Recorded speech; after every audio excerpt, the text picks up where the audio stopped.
Hey, how's it going, guys? Welcome back to mentfx. I hope everybody's having a profitable and amazing week.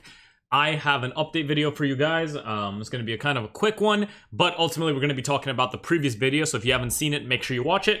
This is a Bitcoin chart. As you all recall, we were talking about the idea of not trying to predict the high and low, but instead allowing that higher low to play out, to either hold or to be traded through and create a new bias for yourself. And as you know, we were talking about these breaks structure lower and how we were basically, ever since price was in or around these areas about a month or two ago, looking for price to make its way back up into here. So something that I touched on in the mentorship this weekend, and something I want to touch on with you guys. And again, if you want to join and have a little bit more depth concerning your knowledge, feel free to check out that link below. Otherwise, enjoy this bit of value that I'm going to try and provide to you guys. The beautiful thing about having S&D zones and understanding these points of supply and demand, which again, as you understand, are the last up moves before the down moves, or the down moves before the up moves in any given range. So when you're creating certain bits of structure and you're breaking certain structure and putting in motion areas that still have inefficiency plus have an area that's unmitigated, the last down move before an up move, thereby allowing it to be demand, or the opposite way where you have price breakdown. I think there was a little bit of inefficiency in here on a lower time frame, so we can go take a look at that.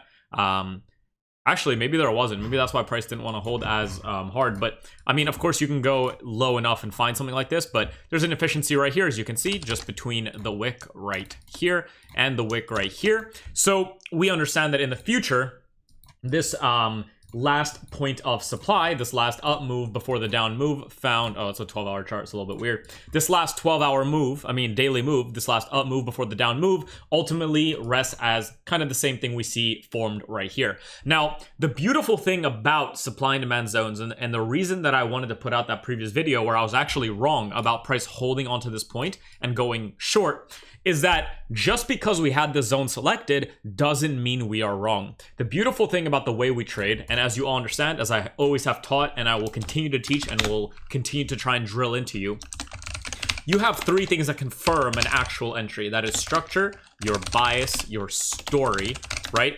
Two, you have your S&D zones, supply and demand, right? Last up before down, last down before up, confirming that with some kind of bit of inefficiency, right? And three, your Wyckoff, or also known as your fractal structure, so just fractal structure shifts, or also known as your confirmation. So we could actually think about Wyckoff as confirmation instead of just Wyckoff, but this is ultimately the three main points that you need, and you need all three of these to be active for a trade to be put in motion, which means that when you have a structural point, right, so this high forming this low, this last S&D zone, that's two of the things, of the three things that you confirmed. If you don't have the third, there is no reason that structure or anything like that should allow you to be involved in a trade. Now, I think at this time I was looking at the 1 hour charts. We can take a look at the 1 hour chart and we can take a look at what's going on here. Now, as we look at this, we do indeed see all these highs right here being cleared by this high right here and a big collapse in price. But as we see this collapse in price, using the Golden Goose video, if you haven't seen it, make sure you check it out. Just so you guys know, it is, if you do want to go check it out, it's this one right here, the strategy revealed, the golden eggs on it, you know, the golden goose. And the idea of it is being able to zoom out and tell yourself where you are in structure. And if you take a look at this structure, just even with your own eyes, you need to understand that this high right here is ultimately being formulated by the lows found at this structural point here. So this is kind of the idea of structure existing on multiple points. Just because this here was formed does not mean that this high came from this intermediary low, right? This is inside structure. But the move that caused this high right here to form is this one right here, which means that to really have a move, a substantial move that may want to go and start to run the lows below, let's go like this right here. So to have a real substantial move that's going to want to make a move all the way back down and run the lows here, including all the lows right here, right? So you can look at all of these as liquidity, or you can just look at this one point right here as liquidity, because that's the next point that this point would want to run. What you have to recognize is that you need to have a substantial displacement in price to actually show you that price actually wants to break down. Now, based on another previous video, which I hope you've seen, otherwise it's going to be a little bit confusing, this one right here, institutional orders pump it, where we talk about specific candles and how they can demonstrate to you a bias or an idea about what price may do.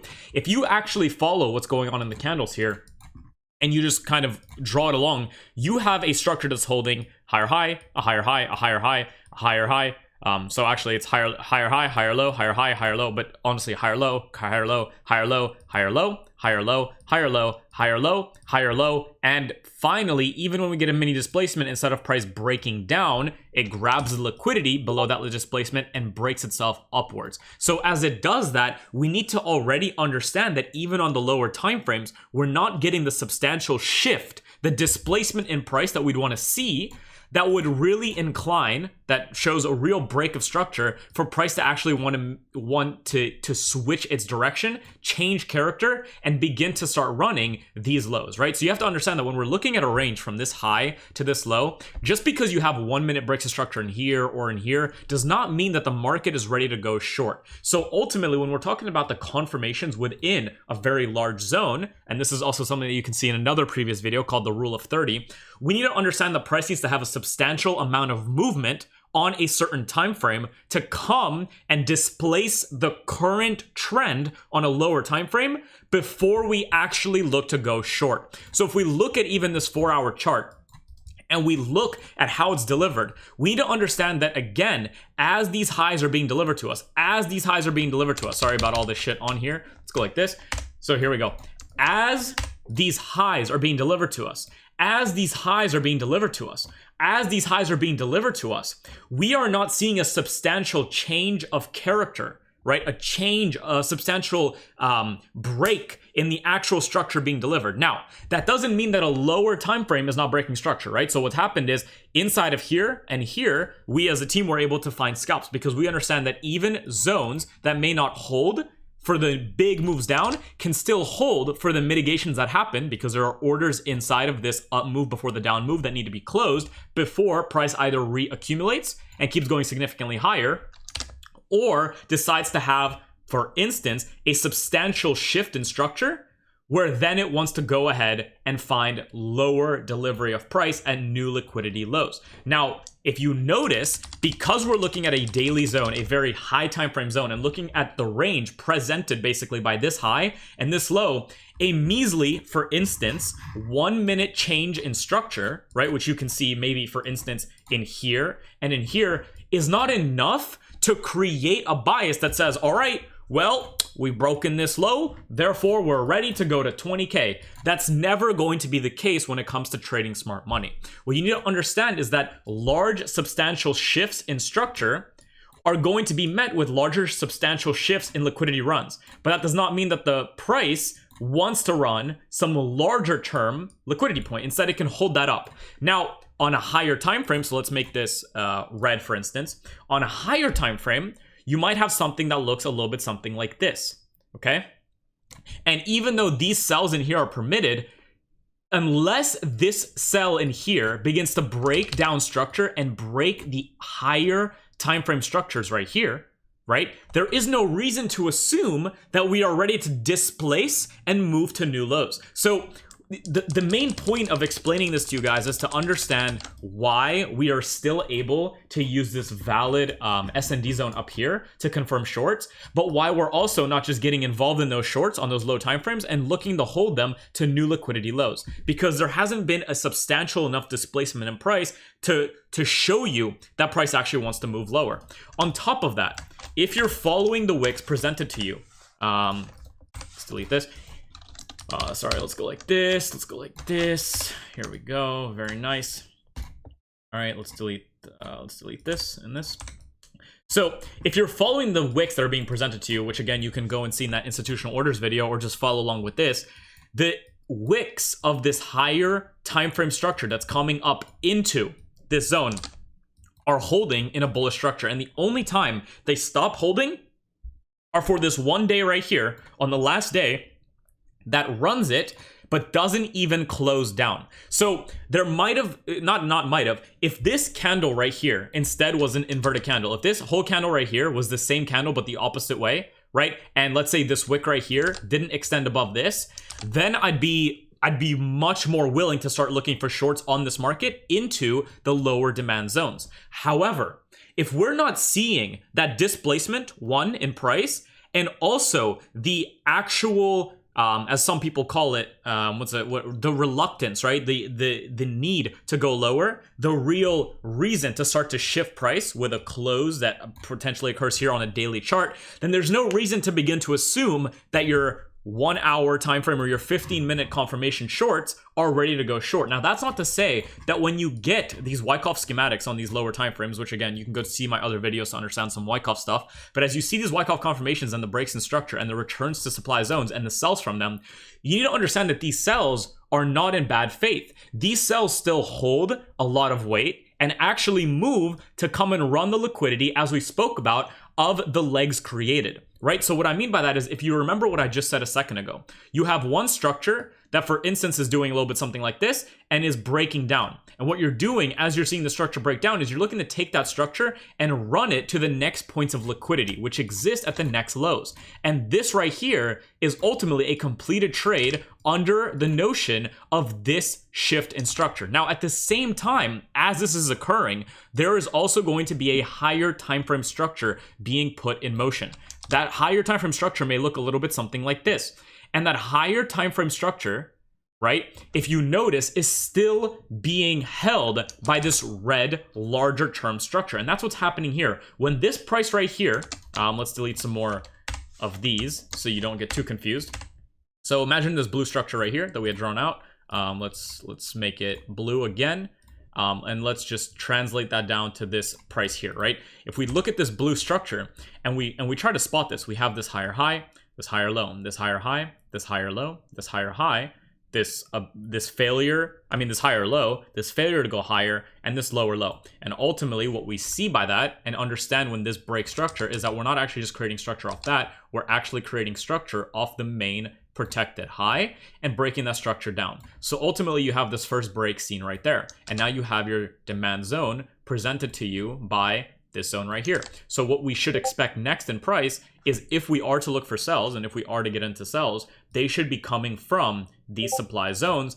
And the most probable next run on price, even though it's at a deep supply zone on a high time frame, is not actually all these lows down here. Even though that might be a very, very long-term target with bigger displacements, the most probable next target that price will want to make its move towards is the next liquidity point available at the next structural low, shown by this low, shown by this black line, which is now shown, and we can correspond that line onto here with this black liquidity line right here, which means that when you do get involved in sells, your ultimate bigger take profits of about 80%, 90%, whatever your risk management entails, is at these lows here and not all the way down here. Now, the reason it's important to understand this is because after substantial testing, actual S&D zones, supply and demand zones, last up moves before down moves, FU candles, whatever you may call it, doesn't really matter. The thing that's important to consider about them is that there's actually about a 15% or a little bit less of a chance of them actually holding on their own. Now, when you mark them up with structure, that percentage increases a little bit. And when you then confirm them, that 15% that you then end up confirming can become 80, 90, to like 95%. You can get very, very, very high RRs. And that's a lot of what I kind of see some of my good friends do, right? So like Smart Money Source, good friend of mine, working with VVS, he scalps a lot of small time frames, and he's able to choose the S&D zones that are corresponding to actual structure and corresponding to confirmation in the form of Wyckoff and a few other things like volume. And as a result, he's able to bring those 15% zones after substantial testing, about 15% likelihood of holding zones, to in or around about 80 to 90% win rate, which is fucking insane, but makes sense. And the reason for that is because he understands how to manage his trades. And the reason that people that are profitably trading my mentorship and profitably trading the way I teach them, the reason they are able to profitably trade areas that look like they don't hold is because they understand the most probable next delivery of price. So under this blue assumption, price should only run this next low, and then we have to again reconsider whether this red structure on the higher time frame wants to hold. So price does indeed run that low, and now what we have is this right here, shown and displayed in this area right here, right? So these were great sells. This is a 15-minute chart, which means you guys can only imagine how many amazing 1 minute, 30-second, 15-second scalps there are inside of the structure points inside of all these points here, right? So that's a lot of the way I trade. It's very scalp naturey, but again, it's under the same assumption of seeing a break and seeing that next break have a liquidity run from a new demand zone, right? Which is then confirmed and taken to the next high. So at the same time, let's go ahead and now draw out the red structure, right? So as this blue structure in here exists, which is this one right here, right? The exact same thing for shadow on here, we can draw that higher time frame structure, which we can clearly see, right? Higher high, higher low, higher high, higher low, higher high, right? So that's right here, right? Higher high, higher low, higher high, higher low, higher high, right? So that's what's shown right here. So this high is this high right here, the exact same thing.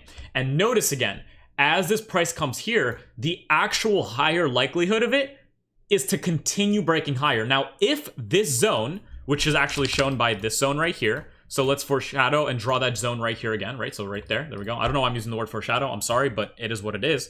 So we have this zone right here. So if this zone right here, is the zone that's going to make this red leg break down in structure and begin to, for instance, break down like this, now we have a displacement in price that is telling us we may be ready to start going short and targeting higher time frame liquidity. However, if we fail to do that, then we need to already understand that this inside distribution, this blue distribution, is actually going to act as a reaccumulation and more likely than not come target the more probable high, which in this case is still the next high here. So if price fails to go lower, it's not because you're wrong. It's not because your zone is bad, your zone is wrong. It's because price is not ready to displace and continue to lower prices. And as a result, we begin to run liquidity. And as a result, instead of being able to make that move that wants to substantially break bigger term structure and make a real run on new liquidity lows, instead of being able to do that, what it does is it fails to make that new low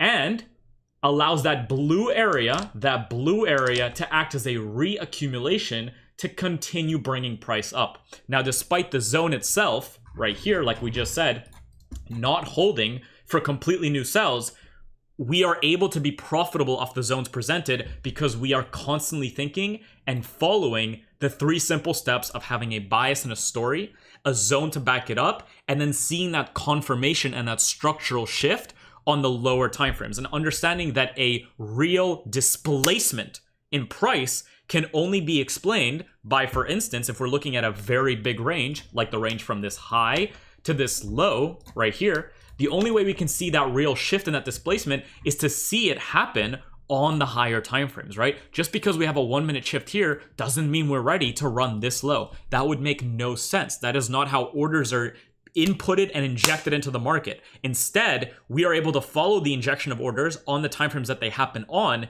and that's why we can get involved on, for instance, the 15-minute distributions that become reaccumulations, right? So UTAD and then becomes a spring and then breaks higher. But the reason we're able to get involved on this and then still get ourselves out before this, for instance, happens and then switch our buys as a result, as you can see, I had some buys here and then some sells here. You can follow along the structure here and understand why that's happening. But the reason we're able to do that is because we understand multi-time frame structure delivery. And again, if you don't understand this or you're really confused about what I'm talking about, make sure you watch this golden goose video with the little eggs on it. It'll help you tremendously, the beautiful golden balls. Or you can check out this Pump It institutional order video where we talk about the importance of following specific candles and the highs and lows created by them, because you can very much ascertain a few things about the market, few structure and bias stories or even confirmation stories about whether a zone is going to want to hold or not. And then you're able to confirm that zone further. So just to talk about it a little bit in case those of you that are confused about what I would do, if price was to hold this zone and instead of giving us these small time frame entries that still ran to profit, instead had this candle hold this high and basically break down here and close here, we would basically assume that this high or the high created by whatever candles here would be a distribution on a lower time frame, and the willingness to go lower now and break the currently inputted bullish structure with the higher lows presented by the wicks holding all this move up would then be ready to come and make deeper runs on the liquidity points in here. And one thing to wrap everything up, which I'm gonna actually kind of make the next video about, so it's gonna be a kind of a quick thing, is that when you have an S&D zone, don't always think that an S&D zone exists for the purpose of mitigation and continuation. Also allow it to exist as a target. So having this target is really important because this target is what allowed us to look for buys all the way down when price was here. And over the next, however long this was, about 35 days, so literally about a month, we had the opportunities to look to go long into that zone as a target. And those of you that did get to go long on this, because I know some of you did go long on this as we began to break structure in these zones and put in lower time frame structure at these increasingly higher lows presented by these wicks, we're able to take this buy up, partial most of your positions here, about 80%, 90% of them, and are now holding a portion of your positions in this case that price actually wants to make its run on the next points of liquidity and supply and demand zones that are still being left higher up on the higher time frames, right? So these are kind of like the weekly and larger areas, of course, but we're not going to be talking about that right now. So hopefully this video helped you guys a little bit and showed you a little bit of insight into how having a zone isn't about being correct about the zone, but is actually about confirming that zone with whatever confirmations it is that you want to use, right? So for some, it may be retail concepts, for some it's Wyckoff, for some it's volume, for some it's structural shifts, but ultimately a structural play doesn't really mean anything unless you then support it with supply and demand. And a supply and demand play doesn't really mean anything. There's actually about a 15% chance that a supply and demand zone holds. Doesn't mean anything unless you go and support that with confirmation. And when you do, you end up getting the results like someone like Smart Money Source. So check him out if you guys want. But he ultimately has I think 70 to 80% win rate on scalps. And the reason he's able to do that is because he doesn't just look at a zone and look to short it. He takes that zone into account and allows price to either show him displacement and trades that displacement with proper management in the case that that displacement doesn't want to run lower, but allows it and gives it the opportunity to run lower to then catch those moves that may then go and create completely new lows. So hopefully this video made some sense. If it's a little bit too much for you, or if I'm speaking too fast, slow down the video.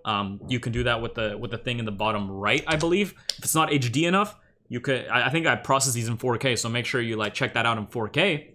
But ultimately, hopefully this helps you understand a little bit. And if it doesn't, go check out some of my other videos because this is a little bit more of an advanced study. So again, you might be a little bit confused, but it doesn't mean that my content cannot help you. So make sure you check out some of my other free stuff. And again, as a little last plug, if you do want to join the private community, check out the link below. Otherwise, thank you so much for your support, and I will see you guys in the next video, hopefully when I'm at my next and new house. And soon, I believe we're going to become face cam YouTubers. So you guys can feel a little bit more personalized or whatever. Maybe it'll make you guys happier. Either way, let me know in the comments or something. So like it if you liked it. Subscribe if you feel like it. I don't really care. Hope you took something out of this. If you did, leave a comment, whatever. And I'll see you guys in the next one. Appreciate it a lot. Peace.